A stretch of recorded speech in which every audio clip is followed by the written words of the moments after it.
A comment or ask a question of the panel, call 401-766-1240 or email coffee@woonsocketradio.com.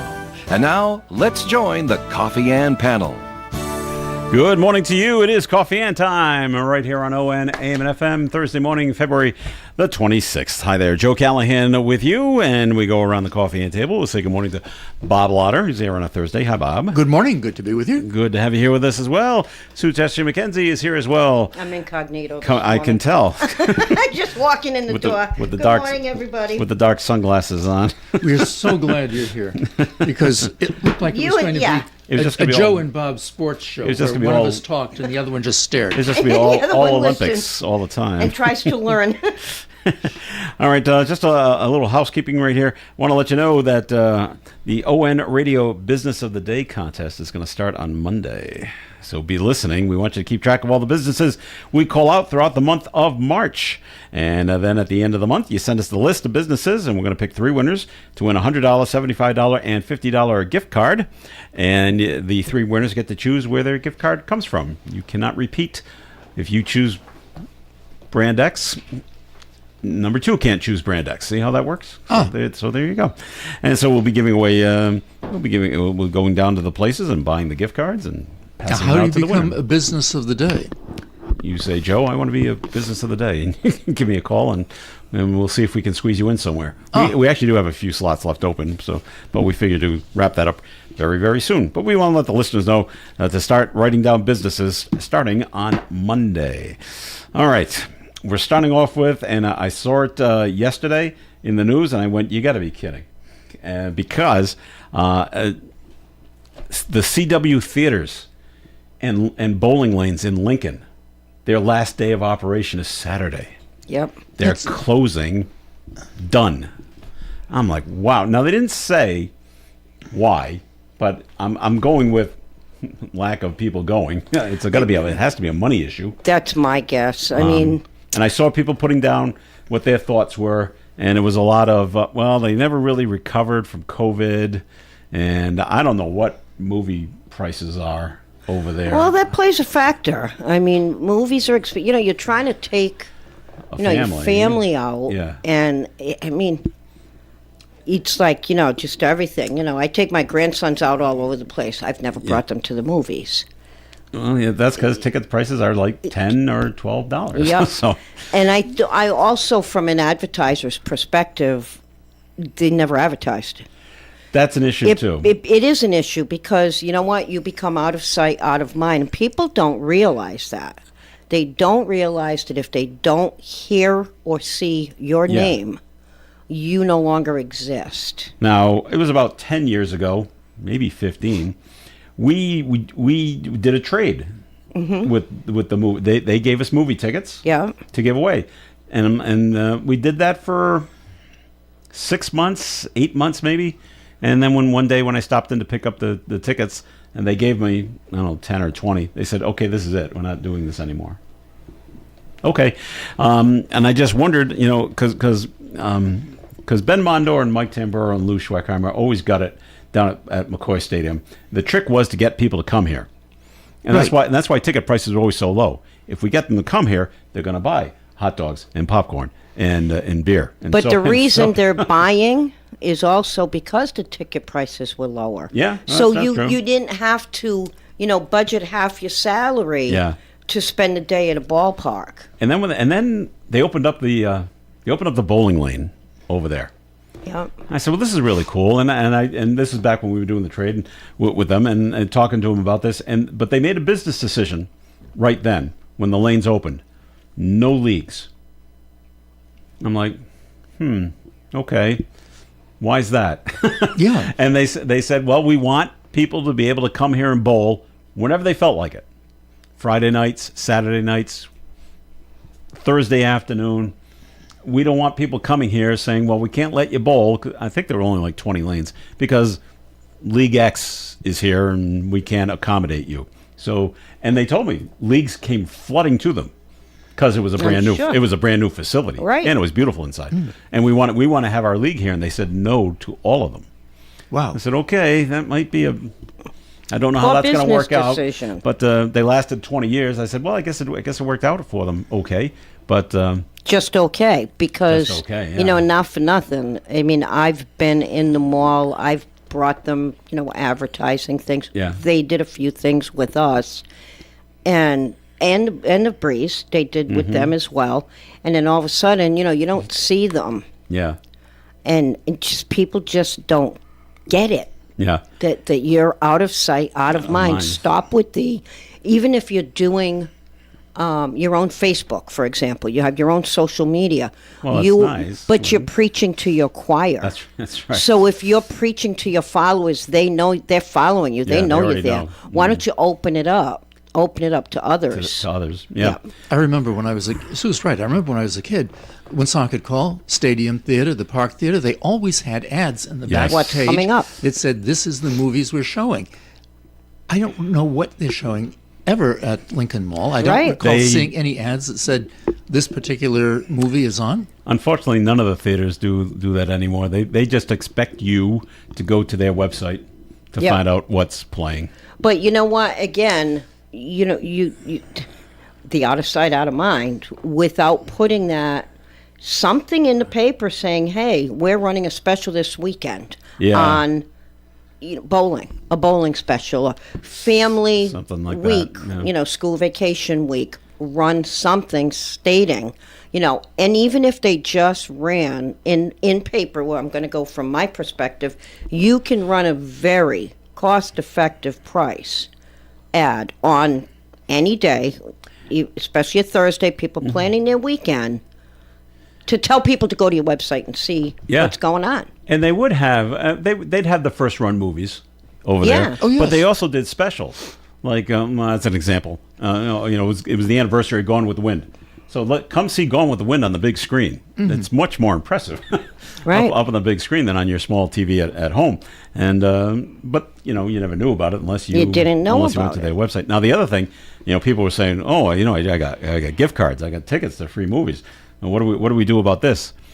And they gave an answer. It's not a great answer. It's not a great, right? And it said, "Well, you can use them at our sister theater in Watertown, Massachusetts." You want me to drive over an hour? Well, they have a lot of locations. Tickets? They have locations all across the country. Okay. Well, I guess that's the next closest one. Well, right, but I think that may also be part of from an advertising perspective. I don't care what anybody says. Different areas are different. Here in the state of Rhode Island, Westerly is different from Woonsocket. Yeah. And, Charlestown is different from Cumberland. And every city and town is different. And having businesses across the country, sometimes they're going by their home location, for example. And their home location, they don't advertise, and people go to the movies. That's because it's your home location. Yeah. So, things are different, and people don't look at it that way sometimes when you're talking corporate. So if you got a ticket, you got one of those freebies, you got to go to the movies. Saturday's the last day of operation. They'll probably be very busy today, tomorrow.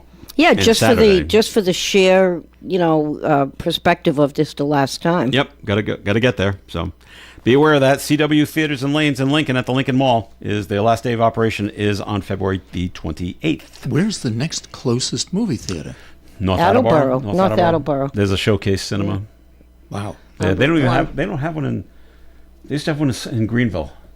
I don't think that's there anymore, right? I don't believe so. Okay, so does Providence Place Mall doesn't have one. Do they still right on the same level as Dave and Buster's? Once again, back to the you don't hear anything. Yeah. So there's a Showcase in Warwick. But I think the closest one to Woonsocket would be North Attleboro. I think the Showcase in Warwick seems to do fairly well, but I also hear different specials they're doing. Yeah, okay. They might be doing some Providence radio stations or whatever, but I have heard Showcase mentioned quite frequently. But it's too bad, it was something to do and a little recreation, and now it's closing up, and which leaves you, we got a bowling alley here in Woonsocket, and there's one in North Attleboro. Now you just got to check when the leagues are, right? To see when you can go. All right, so that's what's happening over there. Other things going on. This goes back to the shooting at the ice arena last week. Yep. The 75-year-old man that was shot has passed away. That was the grandfather. That was the grandfather. Okay. Yep. That leaves his wife, the grandmother, and the family friend still in the hospital. Still in critical condition, both of them. So that's the fourth person that has died from that shooting. Just could not recover from his gunshot wounds from at the rink. So still a sad story. Yep. And now I feel bad once again now for the kids that are left, who now got to bury their dad, who shot himself, and bury their mom, and bury their brother, and now we're gonna bury Grandpa. Yeah, and now we're gonna have to bury Grandma too. The one with the skater, the actual hockey player. Yeah. I hope and pray that people are rallying around him. I hope so. And continue to do so, not just now, not just today and tomorrow, but moving forward, because that's huge. A big, big, big cross to bear. Sure is. All right, here in Woonsocket, schools are closed again today. And guess what? They're closed tomorrow. Are they really? Yep. Uh-oh. That's already been announced. So a nice 2-week February vacation, which makes you wonder, what do we do with April vacation? Do we get rid of it? Can we get rid of it? What is, I know there's contracts and unions. Not only contracts and unions, but you also have the people that book their trips. And I know. No matter what happens, you're not going to make everybody happy with that. No. That's, I'm out. Yeah. I will say something good about Woonsocket, though. Go ahead. The streets are well plowed. Main streets are. So some of the side streets, but when I've seen photographs on television of what's going on in Providence, it's bad. Woonsocket is great. They've done a good job. So Cumberland's closed today. Lincoln is closed today, and it's not that because back to Woonsocket. It's not that because we're not ready over the schools. It's the sidewalks situation here in the city. Too many walkers. Well, you have school, and it's just not safe. Right by Cumberland, I always get that confused. Cumberland Hill Road turning into Cumberland on Mendon Road, Cumberland. Mm-hmm. That is a major lane. Yeah. 2 lanes. The one in the right always turns onto 99 and the other one goes straight. There's 1 lane there. Is it? So if you have walkers, forget school, any kind of walkers in that area, what do you do? Mm-hmm. All the walkers are going to be in the street. So. You're way in the street, not even just at the side of the road. Yep. So some of us don't have anywhere to put the snow. Well, that's the issue with the city. The city has plowed the snow up against the side of my building, but there's nowhere that I can put the snow other than in the street because my building is right there on the edge of the sidewalk. That's what they're having problems in Providence too. And I saw pictures. And Providence is so condensed. Yeah, that's right. That's even worse than what we're dealing with. We had Tim Draper from Navigant Credit Union on yesterday, and it's why their branch in Central Falls didn't open. Wow. So condensed. Building up against building up against building. Okay, we got snow in the parking lot and nowhere to put it. Yep. Either bring in trucks, load the trucks up. Maybe they can drop it at Maycomber Stadium. Well, when they they got all those trucks, everything down from come from Vermont. Vermont, and Connecticut sent crews as well. Yeah, Connecticut. Yeah, I think Vermont's mainly Mass, and Connecticut's going to be mainly Rhode Island because we border them. So there's a lot. I mean, I'm finding a lot of businesses are still closed. Yeah. Again, nowhere to park, nowhere to do anything. So It may be ecologically wrong, but I remember in the old days they used to dump the snow into the river. Well, we were talking about that yesterday, but there's way too many environmentalists saying, you can't do it, because eventually the salt and whatever else is in the snow is going to make its way to the ocean. We're going to kill a few fish, and we can't have that. But it then comes down to, what do you want? You want us to get rid of the snow so you can park and drive in the city, or do you want some dead fish? What choice? Make a choice. So if you pick the fish gotta live, then stop complaining about the snow in the streets. But I thought about that too, even here in Woonsocket. Just go dump it in the Blackstone. But well, at least it gives the opportunity for half the population to be really upset about something. Yeah. And it doesn't have to be sports or politics. That's right. How about that? We'll go to something else. Be snow. I know my son drives, well, he has a full-time job, but he's been driving a backhoe to clean, because the company that he's been helping out on the side is based here in the city, and they're contracted to do Thunder Mist and Bank of America and all those buildings. Mm-hmm. And he's been working around the clock. I bet. Wow. I have a question for Joe, and I realize this is going way out on a limb, because in 1978 he was still, walking back and forth to school. But this storm, even though they say this is more snow than we had in 78, it doesn't seem to be anywhere near as debilitating as it was back in 78. That's because we saw it coming.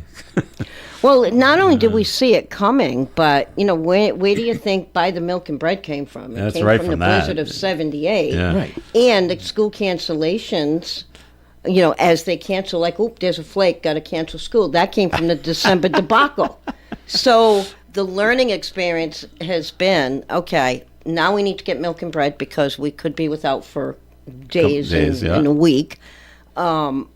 And the December debacle, nope, we can't take, no matter what happens, not everybody's going to be happy. People are not happy about school being canceled again tonight. My daughter's pulling her hair out of her head. She's got 2 little ones. Just saying. Yeah, what do you do? But I didn't get a message from her yet telling me school's canceled again tomorrow, but I kind of guessed it would be. But that's why. It's not as debilitating because of technology. People can now, like Joe said, we know it's coming. We know it's coming. You can plan for it. That's right. All right, we're going to take a break here on the Coffee and program, but more coming your way. Comments, questions can be called in at 766-1240. First news and best variety of music. ON 1240. Well, after the week we've had, you probably need a little entertainment. We've got it for you at Chan's. Tomorrow night, Friday, February 27th from 8 to 10, it's the Winehouse Project. And that's a stunningly accurate tribute to the music and legacy of Amy Winehouse. $30 in advance, $35 at the door. Saturday night, the 28th, in February, with the Fat City Band, 8 to 10. Incredible Fat City Band will be rocking the house. Bring your dancing shoes. $20 in advance, $25 at the door. And coming up next week, we have the Backburners featuring Danny Cooch Korchmar on March the 6th. That's Chan's Fine Oriental Dining, 267 Main Street in Woonsocket. And try the food. It's fantastic. Always has been. Your premier real estate expert is Scott McGee of the Stearns McGee team at RE/MAX Properties in North Smithfield. Scott has had extensive training and knows the latest real estate strategies. He can offer you knowledge and tools most other agents can't. To see the latest listings from the Stearns McGee team at RE/MAX Properties, visit this website, McGeeSoldMyHouse.com. Scott McGee of Stearns McGee team at RE/MAX Properties can help you buy or sell your home. The Coffee and panel is enjoying coffee from Down East Coffee Roasters. All their coffee is roasted right here in Rhode Island. Down East Coffee Roasters is available at all Little General stores. ON AM and FM. All right, Coffee and on ON Radio. Thanks for joining us on this Thursday morning. Joe Callahan here with Bob Lauder and Sue Tester McKenzie. And Sue, guess what? Time for our first message from the Blackstone Valley Call-in Times. Well, we'll go right back to the previous conversations we just had about advertising. And if you're not out there somewhere, people forget about you. People don't understand that. They don't believe it. They think print is dead. They think listening to radio is dead. They think listening to podcasts and whatever is the way to go. But I think a large company like CW Lanes and Games speaks volumes that they're closing due to lack of people participating in the events. So if you're looking to keep your name out there, give me a call, 487-4136. All right, we had a note called in, 766-1240, just says to the panel, Woonsocket could hire melters to get rid of the snow. Yeah, I guess they could, but how much are melters? Now, for those of us who are not savvy, what is a melter? Well, it's just basically a truck that'll melt the snow. turn it into water. Have the water. How long does that take? I don't know. Other cities do it, but they're mostly up in Canada, who deal with this stuff a lot more than we deal with this stuff. Yeah. So, and we're talking hundreds of thousands of dollars that aren't in the budget. They should have some of those rental. Oh, there's an idea. Rent some. Because, like, this year we could use it. Maybe next year Connecticut could use it. Maybe, Yeah, pass it around. Rent something like that based on need. Well, so my daughter's college has called off class this entire week. I don't know what's going on down there. Where's your daughter going? Bridgewater State. Oh, okay. Other than she got a message from the president that says it's just not safe to walk around. Some of the parking lots are okay, but the issue is parking. All the residents have now taken up all the parking, and they've taken up the lots where the commuters park. Well, now there's no place for the commuters to park. Yeah.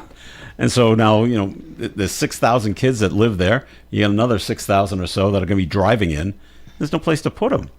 Wow. Because, you clear out a parking lot that's got 40 spaces, but all that snow, we really only have 20. That's right. And we got no place to put them. I would also imagine that you have difficulty having parking for the temporary staff. Not temporary, but the hourly staff, because the people who work in the cafeteria. Yep. Janitors, and then things like that. They have to park when they come to the work site. Yeah. And if there's no parking, great. So she has a parking. This is funny. She has a parking spot on campus right now.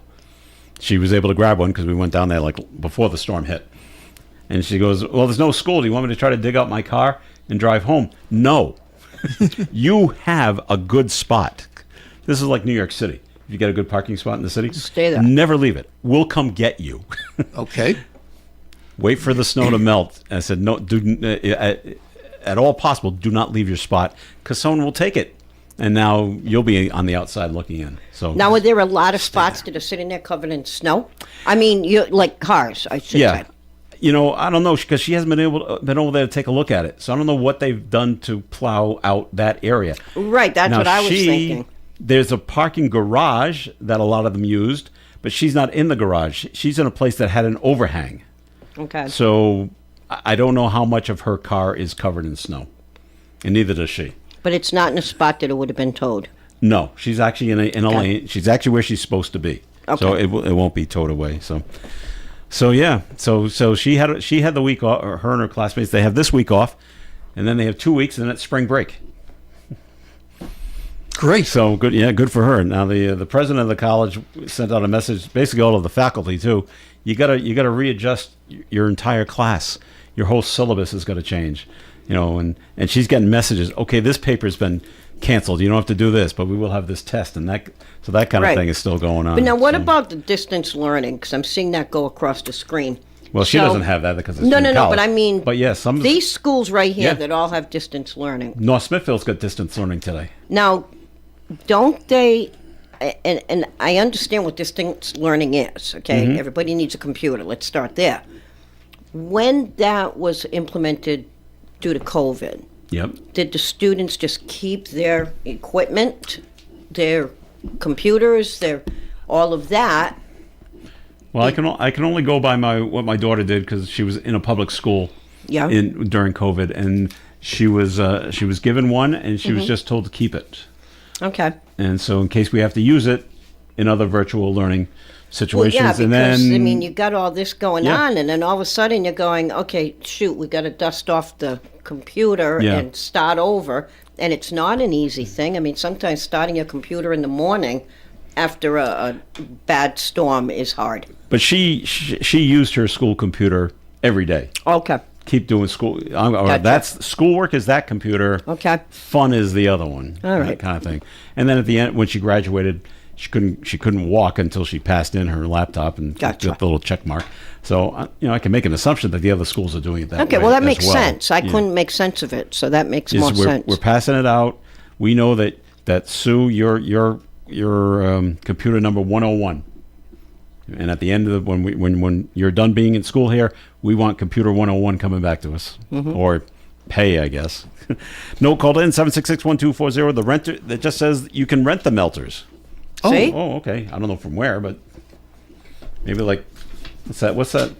It's up in Massachusetts. The Milton Cat. Maybe they have them. I wonder. Yeah. That's a kind of a trucking business. It's in Uxbridge. They've got a few locations. Maybe they have them. So, and what will it cost? Don't know. So Sue's going to look that up. Yep. It's a good thing she's here. Do you know how? What do you do without me the rest of the week? I don't know. Just kidding. I don't know. We just stumble along, Sue. Now, Rhode Island did have a second death due to the snow, and it was shoveling related. That's all it says. But no other cause of death has been released. Doesn't say where, and doesn't say who or an age. Just it was shoveling related. So, and the other one, and Dave brought this up yesterday when we brought it up online, because I'm like, why was this 21-year-old student at Salve Regina charging his phone in his car? Why wasn't he charging it in his dorm? Well, back to my daughter, who's got a friend that goes to Salve. Salve had no power. Of course. And so you couldn't charge it up in your dorm room. So he just went out to his car and said, well, I can charge it in out here, and didn't check out his exhaust pipe. Died of carbon monoxide poisoning. And I believe they didn't have any, there's no electricity. They probably didn't have any heat because her friend had to be relocated to, along with others that were residents at Salve Regina, to local hotels. Had to put the kids up somewhere. Wow. So they could have heat and hot water and electricity. Wow. So until Salve got their power back. Here in Northern Rhode Island, we were very lucky then if we didn't have those kind of power outages. Yes, very lucky. Did you find out anything, Sue? While dedicated snow melter machines for rent appear limited in the immediate area, okay, several equipment rental companies and services offer heavy machinery, basically to clear the snow yourself. Okay. So no definitive buy it, get it here. Gotcha. Check maps. Okay. The shoveling of the snow, it's real. I recall, this must go back about 30 years, one of the members of my parish died going out and shoveling snow. The guy was probably in his late 50s, early 60s when that happened. And, I was trying to do it the right way, going out shoveling. Not that I timed it perfectly, but go out, shovel 20 minutes, half an hour, stop. Don't go inside. I just stood outside, leaned against my shovel for about 10 minutes. Okay, go back. And then do it some more. Do it for another 20 minutes. I don't know if this is great, if it's going to work, but I'm still here. So. You know, the reality is, if you died from a heart attack while shoveling snow, you already had the underlying condition. Probably. That's typically the stress of the shoveling just brought it to light, sadly. The next best thing, Bob, I did, I said, I told my wife to go out and shovel. And she did.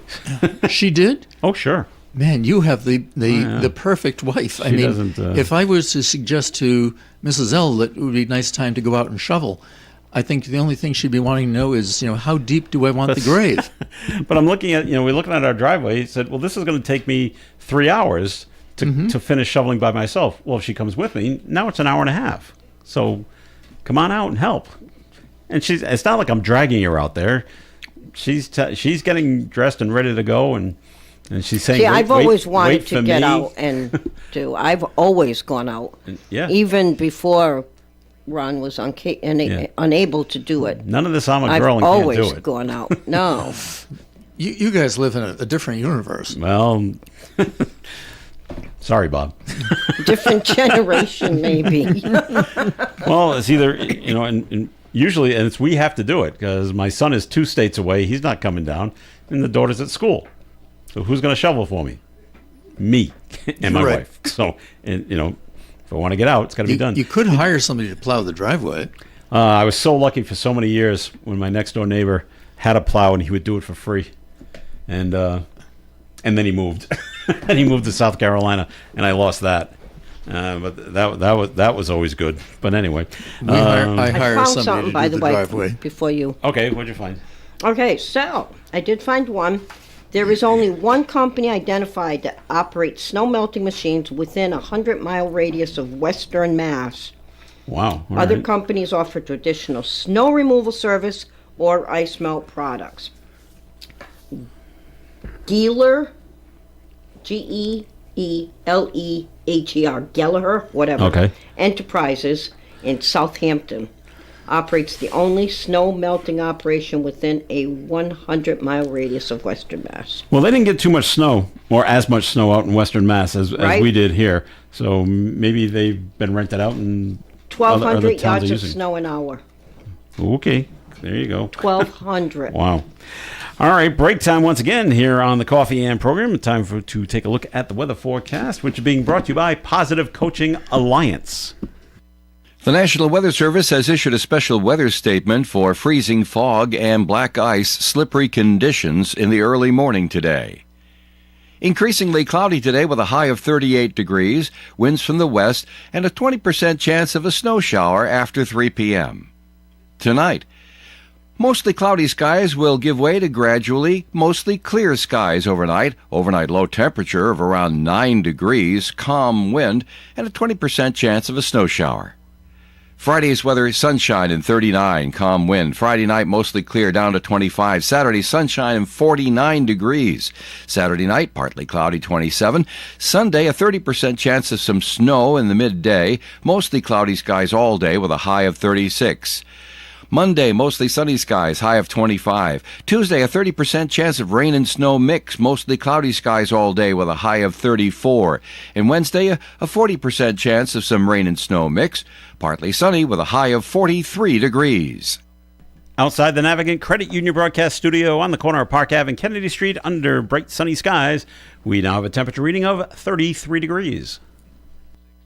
Krakow Deli Bakery Smokehouse offers authentic homemade Polish food to make your next meal special. Try our many varieties of hot and fresh pierogies with onions and what they call dirty sour cream. Or pick up golubki, kielbasa, babkas, or some fresh rye bread. We also offer a large selection of specialty and imported foods. Open Tuesdays, Thursdays, and Fridays, 9 in the morning till 6 p.m., Wednesdays, 9 a.m. to 5 p.m., Saturdays from 8 to 5 p.m. It's Krakow Deli Bakery Smokehouse. Follow us on Facebook and learn about our weekly specials. Located at 855 Social Street, Woonsocket, Krakow Deli Bakery Smokehouse has all the authentic Polish foods you love. Is your relationship with your bank in a rut? Might be time for someone new. At Navigant Credit Union, we offer better rates, fewer fees, and support that puts you first. Don't put it off. Join Navigant Credit Union today. Federally insured by NCUA. ON Radio. ON Worldwide. And the weather report was brought to you by Positive Coaching Alliance. Question about youth and high school sports? Positive Coaching Alliance can help. PCA, a national nonprofit organization, develops better athletes and better people through youth and high school sports. info@positivecoach.org. Sue, I forgot to ask for a second message from the Black Why don't we let Times. Bob do his since he's going to go early? All right, Bob, you're the sponsor of this segment of Coffee, and go ahead. Thank you. Good morning. This is Attorney Bob Lauder. The snow presently shrouding my car reminds me of the blizzard of '78. And no matter what the state may claim for snow levels at Green Airport, it still seems to me that the blizzard of '78 was a lot worse than the snow we had over this weekend. But getting away from personal recollection, I'd like to talk with you this morning about a couple of Rhode Island cases which arose as a result of that historic blizzard. The first case is that of Cole versus Sharon. In the Cole case, as the storm was worsening, Mrs. Cole was driving southward on Interstate 95 in Pawtucket when she was struck by a tractor-trailer rig operated by the defendant Sharon, and immediately thereafter she was struck by a second vehicle which drove away from the scene. Because the owner-operator of the second vehicle was unknown, Mrs. Cole filed a claim with her own insurance company seeking compensation under the uninsured motorist provisions. She and her company could not agree to resolve the case, and the case was taken to arbitration, and the insurance company was offered to pay Mrs. Cole $4,900. Immediately thereafter, Mrs. Cole sued the operator and owner of the tractor-trailer. The insurance company for the operator filed a motion to dismiss the claim.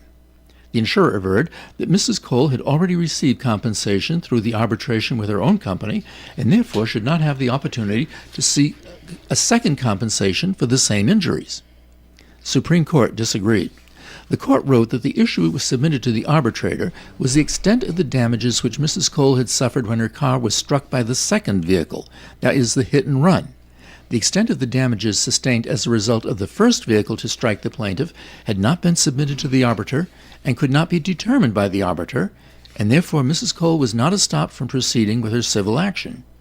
The court went on to note that once the jury had become aware of her previous compensation, it might take those sums into consideration when determining the amount of compensation to which she was entitled. I also note that this decision was not unanimous, and there is a spirited dissent by one of the justices which argues that the injuries were the same and that they had been previously adjudicated by the arbitration. This is Attorney Bob Lauder. If you think my office may be assistant to you in legal matters, please call me for an appointment. My telephone number is 762-4550. And the disclaimer, the Supreme Court of Rhode Island licenses all attorneys in the general practice of law. The court does not license or certify any attorney as an expert or specialist in any field of practice. Thank you. All right, Bob. No call-ins. Talk about the blizzard, by the way. 766-1240 just says the blizzard of 2026, they had more snow in Providence in 1978, but not up here in Woonsocket. I'd have to agree with that. Woonsocket, Cumberland got a ton more snow than Providence did in 78. And here in 26, they got a foot more down in Providence than they got in 78. So you know what I remember from the blizzard of 78 was we had a plow driver that would plow the parking lot across the street from where we used to live. And this gentleman plowed, and my mother would give me this little glass of cherry Chiaffa, and I had to run through the snow and give this man that little bit of cherry Chiaffa just to warm his soul to continue plowing. I'll never forget that. I was told this story. My father-in-law would always run out with a can of beer. Did he really? Not just this blizzard. This is any storm. Any storm, yeah. Well, it was any storm. Whenever the plow came down the road that they were living in Randolph, Massachusetts, he went out there. Here you go. So we have drunk plow drivers. Well, now this is what you'd have. Oh, what are they doing over there? What are they doing over there? It wouldn't work like that today. No. Big difference now. I do it with soft drinks when the city workers come by and do the sidewalks and things like that. They don't want soft drinks, Bob. No, it's in the summertime. They'd rather have nothing. Oh, in the summertime? Bob, we're only messing with you. You know that, right? Give us some lemonade, little mics. Yeah, that's right. So, pretty bad story out of Taunton, Massachusetts, where a house blew up. Did you see the photographs on television? Yes, I did. Unbelievable. That is amazing. And they say the mom had to run back in and get her 2-year-old daughter. And I'm thinking, well, when she left the house, why didn't she bring her daughter with her? I'm thinking, oh, wait a minute. Yeah. When the house blew up, she was blown out of the house and then went back and got her daughter. Now, that happened here in the city. Yeah? Many years ago. I'm going to say, I remember the name of the family. Yes. I'm not going to say it right now. Yo, there you said it. Okay. Yes. The lawyer said it, not me. Well, the law firm that I was involved with at the time represented them. Was it Logie? Logie and Burton Shaw Road. Yep. Yeah. And the house blew up because of a gas leak? It was a strange case. The city, the gas company had been doing some work on a gas line sometime in the summer prior to the incident. And during the course of repacking the road after they'd repaired the gas line, a large rock had been placed over the gas line. Well, in the summertime, that didn't matter. But in the wintertime, with the ice and snow and the contraction, the gas line broke. And as a result, the gas escaped out of the gas line and went down the side of the gas line. The house that exploded did not have gas in it. Wow. The gas had seeped in along the water line into the house, into the cellar. The oil burner in the house ignited. Ignited it, okay. And boom. The house blew up. Wow. And there was, I believe, 2 people killed in that. Wow. Yeah, I think the mother and a son. I think that's right. Yeah. So the mother here in Taunton, she went to Rhode Island Hospital. The 2-year-old went to Hasbro Children's Hospital. Cause of the blast remains under investigation, but they think this is a gas leak problem, according to Eversource, because they went in and shut off the gas to all the other houses in the area there. So, well, the intensity of the fire in the photographs on television, you certainly believe that it's being fed by incoming gas right at the time. I mean, from the pictures I saw, you can't even see the house. No. You just see fire. And it affected the 2 houses next door, too. That was what I was wondering. It was so crazy. Yep. I'm like, wow, look at that. And so, you always worry about stories after big storms like this. But this, speaking of Watertown, Mass, firefighters up there responded to a house that was on fire in Watertown, Mass, and they had to wait to put out the fire because they had to dig out the fire hydrant first before they can go and hook it up. They had to dig out the hydrants as the flames kept consuming the second and third floors of the house. No one was injured. That's good. Cause of the fire remains under investigation, but you got to shovel out the fire hydrants. And I'll repeat the story that we had yesterday. I thought this was a brilliant idea down in New Jersey, a small Mount Vale, New Jersey. They have decided, okay, kids, the contest is on. Whoever digs out the most fire hydrants will win a $50 gift card. We're going to have 5 winners. So it's $250. Take it out of whatever budget it is. And what the kids have to do is, after they shovel it out, get out their phone, take a picture of themselves next to the fire hydrant, and with whatever the address is, send it into the fire department. Move on to your next fire hydrant. And so the contest goes from, yesterday basically, all the way to March 1st, in case they get hit with more snow. And so whoever's got the most fire hydrants dug out, going to win a $50 gift card. Just for them. I said, this is such a great idea. This Genius. is such a great idea that they're doing this. Yeah, because most fire departments don't have the staff, the time or anything to do that. And dig out fire hydrants. They're doing other things. So I have a fire hydrant in front of my home, and before I got the snow off this front walk, I was out there getting the fire hydrant so that it could be available. I have a happy thing to do. I have one too. Right on my property, and my next door neighbor, who was digging out his driveway, thanked me for digging out the fire hydrant. Well, yeah. I said, well, it's on my property, my responsibility. So there we go. Yeah, I don't have one on mine. So, Bob, let's get a second message, and then you can be on your way. Thank you. Good morning. This is Attorney Bob Lauder. The second Blizzard of 78 case I'd like to discuss with you this morning is that of the Rhode Island Chamber of Commerce versus Hackett.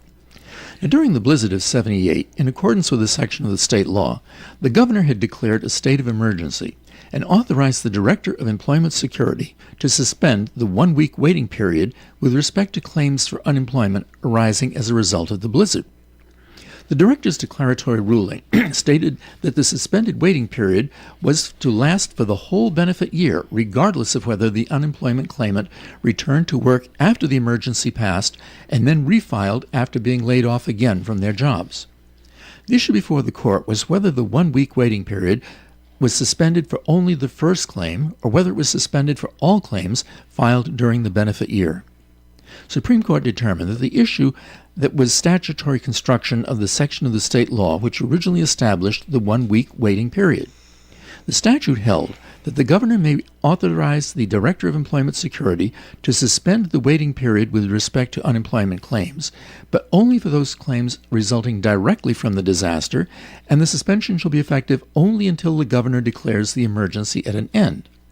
The statute enabling the waiver of the waiting period for the emergency could not be construed as waiving the waiting period for any benefit commenced by the filing during the suspension in the normal waiting period with respect to subsequent claims. Basically, that meant you could file the first time, but you didn't have the right to do it for the whole year. This is Attorney Bob Lauder. If you think my office may be assistance to you in legal matters, please call me for an appointment. My phone number is 762-4550. And the disclaimer, the Supreme Court of Rhode Island licenses all attorneys in the general practice of law. The court does not license or certify any attorney as an expert or specialist in any field of practice. Thank you. All right, Bob, thanks. And thanks for joining us today, and we will see you next week. Thank you. All right, more Coffee and coming up. Stick around. You're tuned to WOON AM and FM. Hi, this is Melissa, and here's what's happening in the Valley. A very special spaghetti dinner fundraiser will take place at Post 85 Saturday, February 28th from 4 to 7 p.m. in loving memory of Mike Notarangelo. Tickets are $10 per person, and there will be a raffle for an autographed Pasternak Bruins jersey. This takes place at American Legion, Post 85, 870 River Street in Woonsocket. For a full list of events happening in the Valley, visit OneSocketRadio.com and click on our event calendar link. Hey, I'm Cruising Bruce, and I want you to join me for the party I throw every weekend here on ON Radio. What would I do without you on Saturday, Bruce? You know, I stumbled on your show by accident just a few minutes ago, and I said, I can't believe who I am listening to. So wonderful to hear, one of my all-time favorite DJs. You got to raise your standards a little bit there.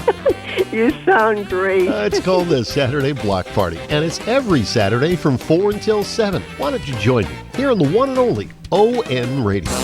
You can depend on us for public service. ON Radio. ON AM and FM. That's us, and it's Coffee Ann here on ON Radio. Joe Callahan here with Sue Tessier McKenzie. Bob Lauder, as he just said, had to go. And we mentioned to Sue about help coming in from Connecticut for snow removal and from Vermont. Also, New York is dispatching crews to Massachusetts to come help out down here as well. Have you seen pictures of people? Mostly, I saw in Providence and in North Providence, where their street was not shoveled out. I have seen that. They said, "Screw it," basically, and the neighbors came out and said, "We got to shovel the street. We got to do this so we can get out of here." And yeah. So we're not waiting for the town or the state anymore. Crazy. We're just doing it ourselves. I'm sure they're not too happy about it. The fact that you would have to go to that level. I wonder, though, how many. So, one thing that people don't understand, they think you have a plow, you plow. Okay. It's not that easy when it's that much snow and drifted. Yeah. So, not everybody knows how to back plow, for starters. They can go forward, but they don't know how to go back plow it. Yeah. So if you have a car and they're in the driveway, how are you going to plow that driveway? So now you need to get a snowblower or shovel. You need to start making some headway somewhere. So when you have these roads, especially those that have cars on the street, it's a nightmare. Yeah. And it's ridiculous that it would take that long, but you still have to be experienced to remove it. Now, wouldn't anybody living on that street know somebody that has a plow? I don't know. I mean, I would have, kind of gone to that level as well. And I thought about the people that lived on the street as they were shoveling. I mean, how many times can you call your boss and say, I can't come to work tomorrow? And that's what I thought street's not of. shoveled. Yep. They're going to say, oh, come on. You're lying. Right. I mean, I guess you could send pictures, but... I would absolutely say, no, I want to be on TV so I can show my boss what I'm stuck in. For us, it was pretty good because we do have the capabilities of working from home. Between phone calls, emails, just text, planning your month of what you have coming up and specials and whatnot. But not everybody can do that. You can't do that if you work at Dunkin' Donuts. Yeah, you can't do that from home. Right. So it's a problem. All right. The stories like this, you shake your head and you go, do you really have to do this? And I think about my son, who's a very outdoorsy guy, and him and his girlfriend right now are doing a lot of cross-country skiing, which is great. You should be doing that in this time of year. But and he also likes to go up mountain hiking. Yeah. Okay. But he does it in the summertime. Right. Not in the wintertime. Right. But some people insist on doing it in the wintertime. I don't know why. Now, New Hampshire didn't get nearly the amount of snow we got down here. But anyway, a 75-year-old Massachusetts man had to be rescued in Bethlehem, New Hampshire. Now, because he suffered a medical emergency while hiking. Okay, he didn't get lost, but... why are you hiking in the middle of the winter? And a lot of mountains don't let you.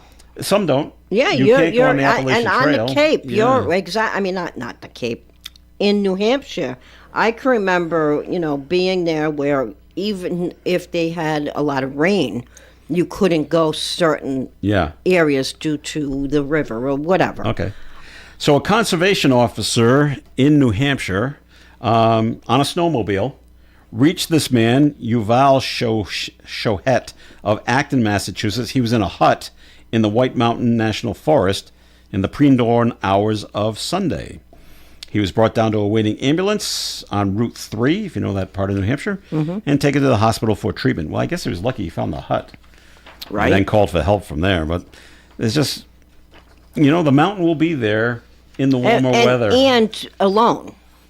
And, it doesn't say he was with anybody, but maybe he was hiking alone. So, which is also something you shouldn't do. But anyway. Right? And I know, my son is going up in Maine, up the last portion or the first portion, whichever way you want to look at it, of the Appalachian Trail. And the Maine people, they take your name and your statistics and all that stuff before you start hiking up that part of the mountain. Because you got to check in when you go up, and then you got to check out, when the sun goes down at the end. And if we haven't accounted for everybody, they go find you. So you have to go in and come out the same point. Way, yes. Okay. And just, I've come in, and now you come back down, and, okay, I'm done. But he does it when it's warm out. Right. And it's sunny. So, yeah, I don't. Big difference. I don't get it. Yeah, really. All right, let's see now. Other things going on. A former Yosemite National Park ranger is suing the National Park Service after being fired last summer for helping display a transgender pride flag on El Capitan. I think that's a mountain in Yosemite. I believe it is. Okay. Shannon Jocelyn. It sounds like a drug lord, but I know it's not. Shannon Jocelyn claims the termination violated their rights and amounted to punishment for supporting the transgender community. Jocelyn says they participated in the flag display as a private citizen, not in their role as a park employee. Their attorney argued the firing reflects broader anti-transgender policies under the Trump administration, while the National Park Service has not publicly detailed its reasoning for the dismissal. And the only thing I can think about this is way back when I was working for CompUSA. Remember CompUSA? Mm-hmm. Okay. We had an employee there who would go to the Boston Common every day. This is back before marijuana was legal. And it would be a big cannabis thing on Boston Common. All right. And it was to legalize marijuana is what it was for. But they were all smoking the marijuana on the Boston Common in the middle of the day. And of course the news stations all run down and let's film people. And there he was on Channel 7. Like I said, I work with that guy. And he's like, he's got the joint in his hand. I smoke all the time. This is great, and it should be legal, and like that. And so it's the same thing. He was not there. He was not representing CompUSA at the time. He was doing this as a private citizen. Came in the following Monday. You're gone. Really? Yep. We can't have you here. We saw you. We saw what you did. You're not working here anymore. And that's only because it was illegal. Because now because it was illegal at the time. They couldn't do that because it's legal. However, right. That's right. What about these Uber, Lyfts, and when I had my limo company? If I saw that, and I smoke all the time, and I have a limo company, and you work for me, now I can't let you drive. Right. I have to let you go. Yeah. So you know what I mean? Because now you're you can open up a whole new can of worms on all of that. But yeah, you're there as a private citizen at Yosemite putting up the pride flag, but people might recognize you. Aren't you part of the National Park Service too? And now it's a black eye, or maybe it's a black eye. Yeah, I just agree with that. And they just said we're not. They'll let them go. So the National Park Service hasn't said anything, but we'll see if that goes anywhere. This is a rather amusing little story out of Long Island. A grandfather on Long Island, he's appealing directly to the governor of New York, Kathy Hochul, I think that's how you say her name, for help because he wants to keep his license plate. The DMV has revoked his license plate. Doesn't say how long he's had it, but the plate was pulled in January, just last month. And here's the letters on the license plate. Ready, Sue? P, B, the number 4, WEGO. This took me a while to figure out what it meant. It's the vanity plate, and it came as a surprise to a 69-year-old who believes the tag is not offensive. And according to the man, no one he encountered has found the plate offensive, and he believes, quote, it's clever, it's comical, it's witty, and it's a phrase that every parent and grandparent says, unquote. So there's a hint. if you haven't figured it out. Yeah, I haven't, because Okay. I'm listening to you talk, and I'm like, okay, I can only do one thing at a time, and that is listening to you talk, and then we'll go back and... Okay. So he's hopeful Governor Hochul will echo actions of former New Hampshire Governor Chris Sununu, who stepped in to allow a woman to keep her plates with the same message in 2019. So I'm going to write this down. It helps if you can see it. So it's the... Well, you're right. Okay, so it's PB, the number 4, WEGO. Can you make it big enough for people to see? I don't know if I can do that. My handwriting's so terrible. No, you need a mock-up, dude. Yeah. What is that? So what do you think? It's a sentence. Is actually what it is. And it took me a while, but I got it. I don't think that's offensive at all. Do you know what it says? Yeah. Okay. Pee before we go. Yeah. Go to the bathroom before we take a car trip. How is that offensive? Well, someone at the DMV on Long Island doesn't like it. Holy camole. So they revoked his license. So he's going right to the top. He's going right to the governor. Help me out. I voted for you. I don't know if he did. But I need help and I want my vanity plate back. And you're right. Once you see it written down, you're like, oh, that's what it is. It's a no-brainer. Oh, there it is. Yeah, it jumps right out at you. Of course. But I've seen other vanity plates. They're far more offensive than this around Rhode Island, Mass, and like that. Oh, I go, this is, and if you're driving down the road, and maybe if you're behind the car for a little while with this plate, maybe you'll figure it out. But if it just passes you, but I think it's comical. It is pretty funny. Not. If this car just passes you and then it's out of sight, you're not even going to realize. Oh, that was a statement. That was a sentence. Right. You're just like, oh, okay, that's his plate. But yeah. Damn, I still have to see that every day. But yeah, that's what. So that's that. Things people have to worry about on Long Island is your license plate there. So unbelievable. All right, now this sounds strange, but it's true. California, the city of Del Mar, California. In Southern California, the city council there has voted you can't dig in the sand on the beach. Isn't that what you're there to do besides go in the water? They say it's due to, well, of course they're going to say this, safety concerns. Well, yeah. Including there's been a rise in injuries and potential hazards. This new ordinance states, as of next month, beachgoers will no longer be allowed to dig in the sand deeper than 2 feet. You can't bury people in the sand anymore or dig too much for the creation of sand castles. There'll be no having fun at the beach. I guess. Absolutely none. City leader says it's due to collapses, trip and fall risks, and holes making it difficult for emergency vehicles to navigate. Signs will be posted, and violators could be fined. Wow. They have no other crime in their area? Del Mar must be just going with digging in the sand? Yeah, is that it? And I want to know who's going around with a yardstick. No, I want to know who's walking around on the beach with a book saying, nope, you got your measure and you got your ticket book. I hope it's not something the lifeguards have to enforce because they're too busy trying to, looking out in the water to see what's going on there. They can't be worried about who's digging holes. Wow. So that's what's going on there in Del Mar. And I thought it was bad, here in Rhode Island. They don't let you play frisbee on the beach. They don't let you throw Nerf football anymore. I know you could crash into people and like that. But think back when you were a kid. You walk off. You go to either the front down by the water, or the back where they're no. So I guess first thing I thought. Well, what's the 5-year-old going to do? As a 5-year-old, you went to the beach with your pail and your shovel, and you dug and put it in the pail and made little pail things. But I guess that's still okay because your 5-year-old's not going to dig down 2 feet. Right. So that part's going to be okay. Well, that law came into place when you have the dads and they're watching the kid. Never the moms. It's the dads. It's the dads. It's not the moms. The moms are sitting there trying to relax and enjoy the day. Read a book. So the kids dig in, and now dad jumps in. And it's like, let me show you how it's done. And that's what happens.